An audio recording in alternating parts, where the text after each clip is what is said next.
Evidence जो word है वो डिराइव किया गया है फ्रॉम द लैटिन वर्ड एविडेंशिया, जिसका मतलब होता है क्लियर और ऑब्वियस टू आई और माइंड। ठीक है, अगर हम नॉर्मल वर्ड्स में इसको समझने की कोशिश करें तो इसका सिंपल सा मतलब होता है कि that is to be ascertain और टू बी प्रूव्ड।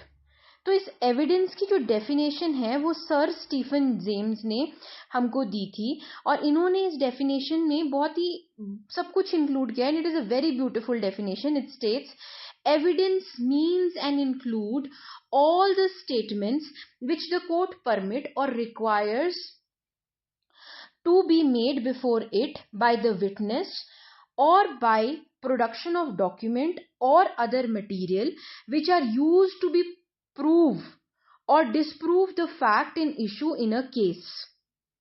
So इस पर्टिकुलर स्टेटमेंट से जो सर स्टीफन जेम्स ने एविडेंस की डेफिनेशन दी, यहां से हमें निकल के आया कि एविडेंस को 3 तरीके से कोर्ट में रखा जा सकता है: ओरल स्टेटमेंट के द्वारा, डॉक्यूमेंट के द्वारा, मटेरियल ऑब्जेक्ट के द्वारा। ओरल स्टेटमेंट में हमारे पास आते हैं विटनेस की statement, direct statement, material statement, circumstantial evidence. और डॉक्यूमेंट्री एविडेंस में हमारे पास आते हैं प्राइमरी एविडेंस और सेकेंडरी एविडेंस। तो अगर हम ओरल एविडेंस के बारे में बात करें तो ओरल एविडेंस का मतलब होता है वो सारी विटनेस की टेस्टिमनीज जो अंडर ओथ वो कोर्ट में देता है, ठीक है, चाहे वो ओरली दे चाहे वो रिटन फॉर्म में दे, ठीक है, उसको हम बोलते हैं ओरल स्टेटमेंट। अब ये ओरल स्टेटमेंट जो होती है ना, ये बेसिकली कोर्ट इसीलिए इसको एडमिट करता है क्योंकि इन ओरल स्टेटमेंट्स में डिपेंड करता है जो सामने वाला व्यक्ति है वो पूरे के पूरे फैक्ट्स को अपनी नॉलेज, परसेप्शन और ऑब्जर्वेशंस के हिसाब से बता रहा है, इसीलिए ज्यादा रिलायबल होती हैं। ठीक है, उसके बाद हमारे पास आता है statement by witness. Oral evidence के अंदर ही स्टेटमेंट बाय विटनेस। अब जो स्टेटमेंट बाय विटनेस होती है ये भी अंडर ओथ होती है, और जो विटनेस की टेस्टिमनीज है वो ज्यादा रिलायबल होती है because they help in proving in front of the court the facts, the circumstances, the events, observation, and as per their knowledge of the entire event that took place at a particular point in a case. उसके बाद हमारे पास आते हैं direct evidence. अब direct evidence क्या होते हैं? As the name suggest they are direct, ठीक है, वो डायरेक्टली रेलेवेंट होते हैं with the fact in issue and it helps in directly proving the particular fact in issue, right, जिसमें से हमारे पास इसका सबसे बड़ा एग्जाम्पल होता है eye witness which is a direct evidence. ठीक है, it prevents the court from inferring and assuming something because it is directly proving the particular fact in issue. फिर हमारे पास आता है मटीरियल एविडेंस। ना मटीरियल एविडेंस क्या होते हैं? ये सारे टेंजिबल ऑब्जेक्ट्स होते हैं, उन सारे ऑब्जेक्ट्स जिनको कोर्ट में प्रोड्यूस किया जा रहा है, जिन्हें छुआ जा सकता है, ठीक है, they are basically physical object, और कहीं ना कहीं ये डायरेक्टली रेलेवेंट होते हैं विद द केस, जैसे कि weapon in case of a murder. फिर आता है सर्कमस्टेंशियल एविडेंस। सर्कमस्टेंशियल एविडेंस होते हैं ये वो फैक्ट्स होते हैं या वो रेलेवेंट फैक्ट्स बोल सकते हैं आपको जो लीडिंग होते हैं towards the fact in issue. ठीक है, तो बेसिकली ये पर्टिकुलर एक अपने आप में एक पर्टिकुलर फैक्ट होता है जो कि फैक्ट को लीड कर रहा है, लेकिन एक्चुअल में प्रूव उससे डायरेक्टली प्रूव नहीं होता फैक्ट इन इशू। ठीक है, तो suggest a particular fact does not directly proves the fact, these evidence require the court, और ये कोर्ट पे निर्भर करता है, इन एविडेंस का इसलिए उपयोग किया जाता है ताकि कोर्ट इसमें खुद इन्फर कर सके और एक कंक्लूजन जो है निकाल सके for a particular event that occurred. Next is documentary evidence. Documentary evidence recorded evidence होते हैं, जैसे कि जिनके जो इंफॉर्मेशन उसके अंदर प्रेजेंट की जाती है कोर्ट की तरफ, वो हेल्प करते हैं टू प्रूव और डिसप्रूव द फैक्ट। मतलब इसको कोलैबोरेशन के लिए यूज किया जाता है विद द विटनेस टेस्टिमनीज। ठीक है, ये वो डॉक्यूमेंट्स होते हैं। तो जो ये डॉक्यूमेंट्स होते हैं इसके अंदर आते हैं जैसे कि आपकी रिपोर्ट्स हो गए, रिकॉर्ड्स हो गए, ईमेल्स हो गए, वीडियो फुटेजेस हो गई, इवन वॉइस रिकॉर्डिंग भी जो है वो डॉक्यूमेंट्री एविडेंसेस के अंदर। फर्दर ये डॉक्यूमेंट्री एविडेंस फर्दर 2 कैटेगरीज में कैटेगराइज किया गया है। एक होता है प्राइमरी एविडेंस और एक होता है सेकेंडरी एविडेंस। प्राइमरी एविडेंस जैसे नाम बता रहा है ये जो है हायर प्रायोरिटी का एविडेंस होता है as compare to secondary evidence. इसमें आते हैं ओरिजिनल डॉक्यूमेंट्स या फिर जो कि मटीरियल खुद में, मटीरियल इटसेल्फ, ठीक है, जो डायरेक्टली प्रूव कर रहा है फैक्ट इन इशू, और इसको प्रेफरेंस दी जाती है over the secondary evidence. Example के तौर पे original of the will, original of the contract, original of video recording या फिर audio recording of an event. ठीक है, सेकेंडरी एविडेंस में मेरे पास आते हैं सर्टिफाइड कॉपीज या फिर reproduction of a particular document, duplicate of the original, और ये कोर्ट में तभी एडमिसिबल होते हैं जबकि अनअवेलेबिलिटी हो आपकी प्राइमरी एविडेंस की। ठीक है, ओरिजिनल जब आपके पास नहीं है तब जाकर सेकेंडरी एविडेंस कोर्ट एक्सेप्ट करता है। एक रीजन होना चाहिए और वैलिड रीजन पे ही ये जो है इसको एक्सेप्टेंस होती है। जैसे कि एग्जाम्पल के तौर पे बोला जा सकता है कि जो डॉक्यूमेंट था ओरिजिनल वो डिस्ट्रॉय हो गया या फिर उसे अब ना इनएक्सेसिबल है, it can not be accessed. Evidence कुछ रूल से गवर्न किया जाता है, जैसे कि एविडेंस होगा क्या, किस मैनर में एविडेंस को प्रोड्यूस किया जाएगा, what will be the admissibility of that evidence both in criminal and civil cases. ठीक है, अभी इस एक्ट के अंदर हमने बोला ओरल और रिटन जो एविडेंसेस है वो एडमिसिबल होते हैं। तो ये जो एविडेंस है ये फर्दर आपका मतलब बेस्ड होता है 3 प्रिंसिपल्स पे, presumption, burden of proof and relevancy of facts. लेकिन ये एप्लीकेबल कहाँ कहाँ नहीं होता है, जैसे कि डिपार्टमेंटल इंक्वायरी हो गई, मिलिट्री प्रोसीडिंग्स हो गई, आर्बिट्रेशन प्रोसीडिंग्स हो गई, यहाँ पर ये एप्लीकेबल नहीं होता है। अब इसके कुछ ऑब्जेक्टिव्स हैं, आप एक एविडेंस एक्ट लेकर आए हो तो कुछ ना कुछ तो उसका महत्व होगा। तो सबसे इंपॉर्टेंट चीज होती है एक फेयर ट्रायल। ठीक है, to ensure fair trial, fabrication of evidences को प्रिवेंट करना। ठीक है, और क्या प्रोवाइड करना, एक legal framework, administration of justice की असिस्टेंस प्रोवाइड करने के लिए हमने ये एविडेंस एक्ट जो है लेकर आया। अब इसमें एक और इंपॉर्टेंट चीज है कि एक क्लियर रूल बनाया जाए कि कौन से एविडेंसेस को कोर्ट में एडमिसिबल माना जाएगा, कौन से रेलेवेंट फैक्ट्स होंगे, किन चीजों पे प्रिजम्पशन की जाएगी, उसके रिगार्डिंग रूल्स बनाने के लिए इस पर्टिकुलर एक्ट को लाया गया, गाइडलाइंस फ्रेम करने के लिए। ठीक है, और साथ में बोला कि ये अलाउ करता है एक रिलायबल एविडेंस को in front of the court.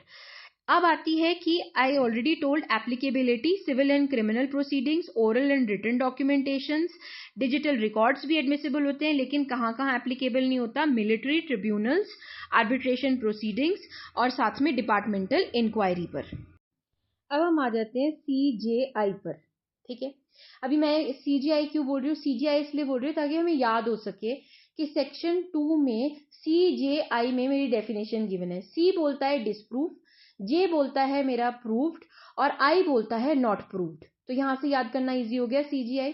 अब प्रूव्ड का मतलब क्या होता है, प्रूव्ड का मतलब होता है कि किसी भी चीज को प्रूव्ड तब मान लिया जाएगा जब कोर्ट ऐसा मान के चलता है, सारे के सारे फैक्ट्स एंड सर्कमस्टांसेस कोर्ट के पास आ चुके हैं और ये बिलीव कर रहा है कि वो चीज जो है वो एग्जिस्ट कर रही है, या फिर इट इज सो प्रोबेबल, मतलब ऐसा ही होगा कि जब कोई प्रूडेंट मैन, ठीक है, ऐसे सर्कमस्टांसेस के अंदर होगा इन अ पर्टिकुलर केस, तो वो इसी तरीके से एक्ट करेगा जो कि एग्जिस्टेंस में अभी है, तो इसको हम बोलते हैं प्रूव्ड।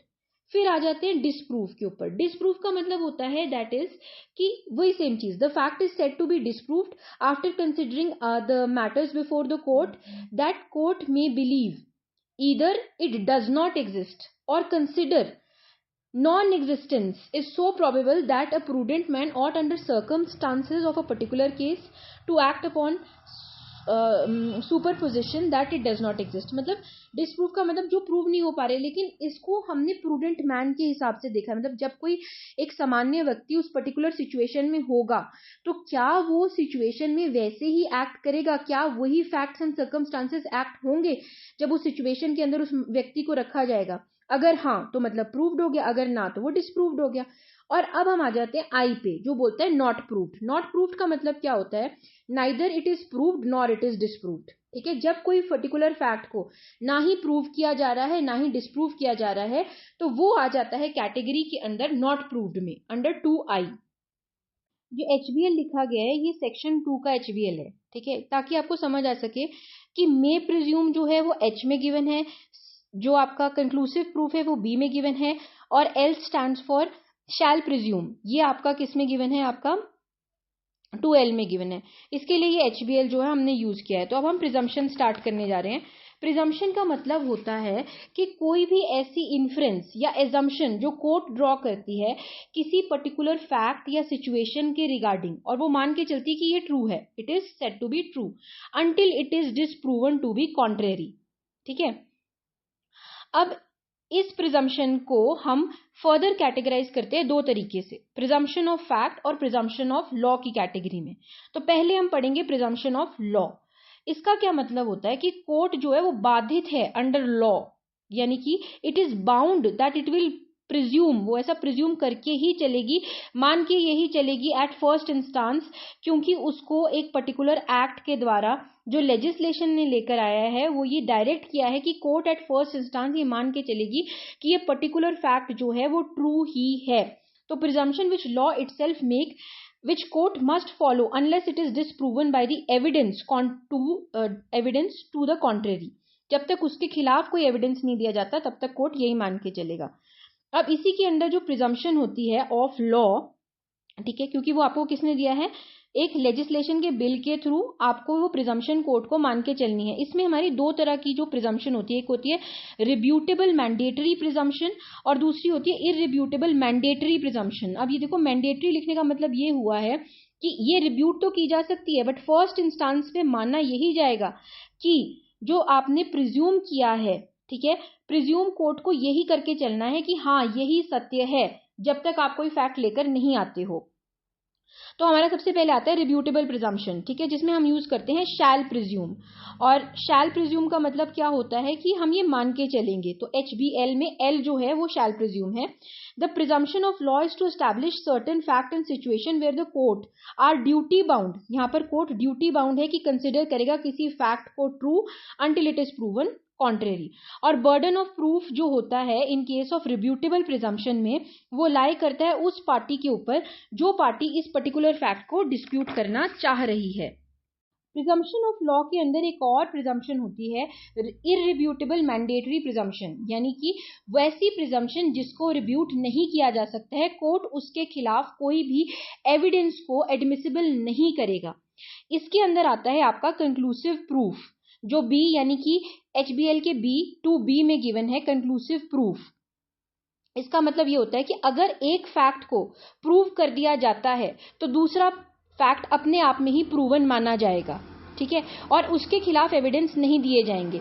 और इसी का सेक्शन जो है वो बात करता है 116 of Indian evidence act, not Indian evidence, sorry, BNSS के ये सेक्शंस मैंने यूज किए हैं। इट इज 116 ऑफ BNSS, जो बात करता है कि जब एक किसी डेजोल्यूशन ऑफ मैरिज है, ठीक है, अगर उसके डेजोल्यूशन ऑफ मैरिज के 280 डेज के अंदर अंदर कोई भी बच्चा पैदा हो रहा है तो उस केस में उस बच्चे को यही मान लिया जाएगा कि वो एक लेजिटिमेट चाइल्ड है।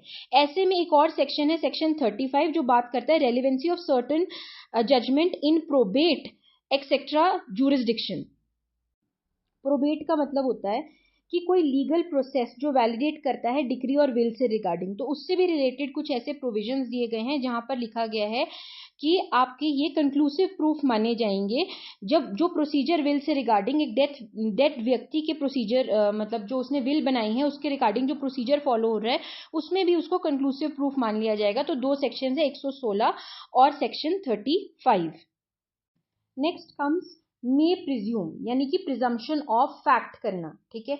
अब फैक्ट की प्रिजम्पशन क्या है कि it is at the discretion of the court कि वो पर्टिकुलर फैक्ट को ट्रू मानेगा जब तक वो डिसप्रूव नहीं किया जाता, ठीक है। और ये आता है मे प्रिज्यूम में।